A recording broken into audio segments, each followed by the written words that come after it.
На 20 мај годинава Уставниот суд ги укина членовите 17 и 18 од Законот за изменување и дополнување на Изборниот законник. Тие беа донесени во март 2024 година, на околу 2 месеца пред парламентарните и председателските избори. Со тие измени, на независните кандидати за градоначалници, како и на независните советнички и пратенички листи, им се наметна ваков услов за кандидирање: да мора да соберат потписи од минимум 1 од 100 запишаните избирачи во соодветната општина, односно изборна единица. Така се создаде апсурдна ситуација во која за да се регистрира политичка партија потребни се 1000 потписи, а за да се кандидира независен кандидат, например за градоначалник на град Скопје, потребни се над 4000 потписи. Уставниот суд во ова виде повреда на темелните уставни вредности, политичкиот плурализам и избирачкото право на граѓаните. Одлуката беше укинувачка и претходното правно решение не се враќа во употреба. Тоа значи дека законодавецот во најскоро можно време треба да пристапи и да ја пополни оваа правна празнина која настапи со нашата одлука. Законодавецот е собранието, па прашавме таму како ќе постапат по ваквата одлука на уставен. Правниот вакуум што би се случил со објавувањето на оваа одлука во службен весник ќе се надмине со донесување ново законско решение, при што ќе се имаат предвид укажувањата содржани во образложението на одлуката на Уставниот суд. За настанатата празнина јавно реагираа независни советници од повеќе локални совети, бидејќи локалните избори се на прагот. Тие поднесоа барање до собранието, до координаторите на сите пратенички групи и Министерството за правда, за формирање работна група и итно носење измени во изборниот законник со нови услови за кандидирање независни кандидати и листи. Велат дека и сега, без дефинирани услови, би можеле да се кандидираат, бидејќи Уставот тоа им го дозволува, но сметаат дека треба да има правила.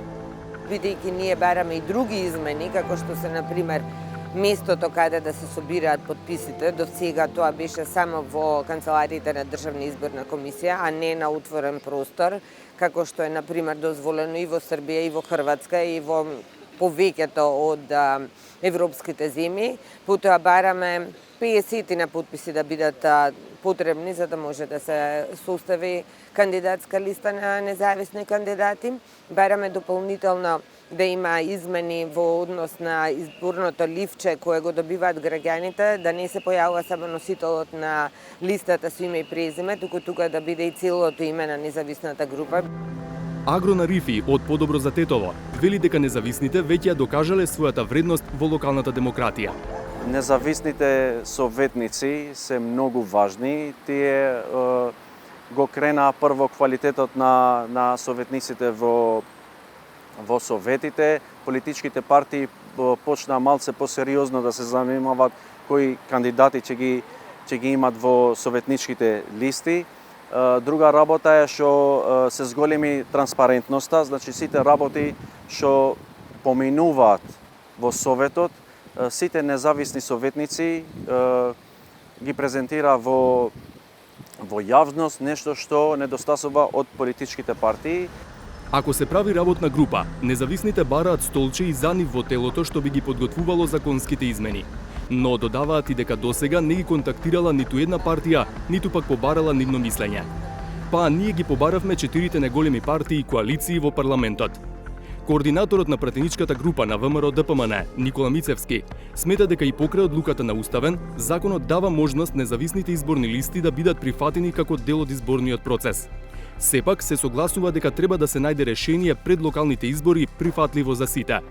Во врска со деталите, реши засега да не го коментира барањето за собирање минимум 50 потписи, но даде мислење за другите барања на независните. За делот на нивното приклучување кон работна група, апсолутно се согласувам, затоа што со нивното искуство и нивното различно видување од политичките партии ќе даде дополнителен импут на она законско решение за изборен законник, кој што очигледно ќе треба заедно да седнеме и да го сработиме во некој иден период. Бидејќи се наоѓаме во еден предизборен период кој што е краток за некои, да речем, драстични промени на изборниот законник, добро е да се согледаат сите проблеми и да се најде решение на дел од препораките на ОПСЕ и на ОДИХР по однос на собирањето потписи надвор од местата кои што ДИК ги има одредено.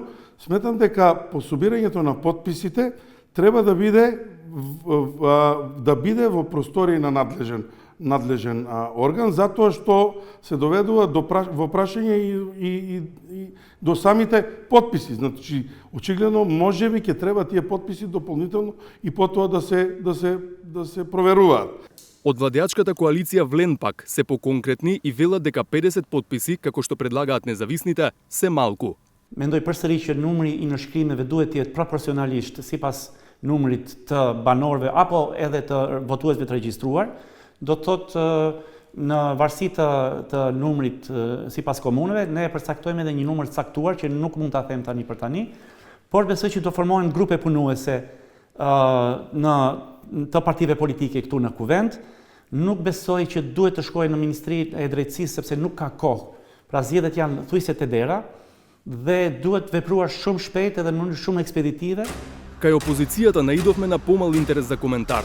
Од партијата предводник на коалицијата Европски фронт, ДУИ, ни одговорија на прашањата само писмено и кратко, дека се отворени за разговор и диалог.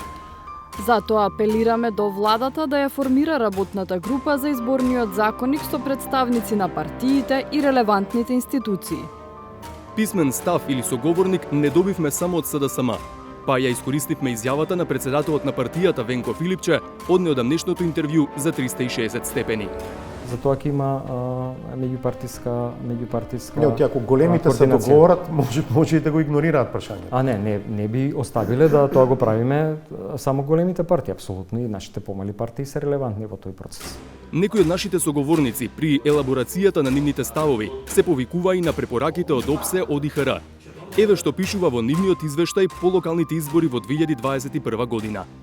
За да се обезбедат еднакви можности во правото да се кандидираат сите кандидати, потребниот број потписи за поддршка на независните кандидати треба да биде пропорционален на реалниот број регистрирани гласачи по изборна единица.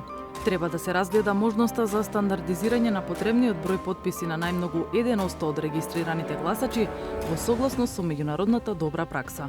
Во веќе укинатото законско решение, што беше критикувано по различни основи и од председателот на Уставниот суд, стоеше токму максимумот од 1% што се препорачува во извештајот.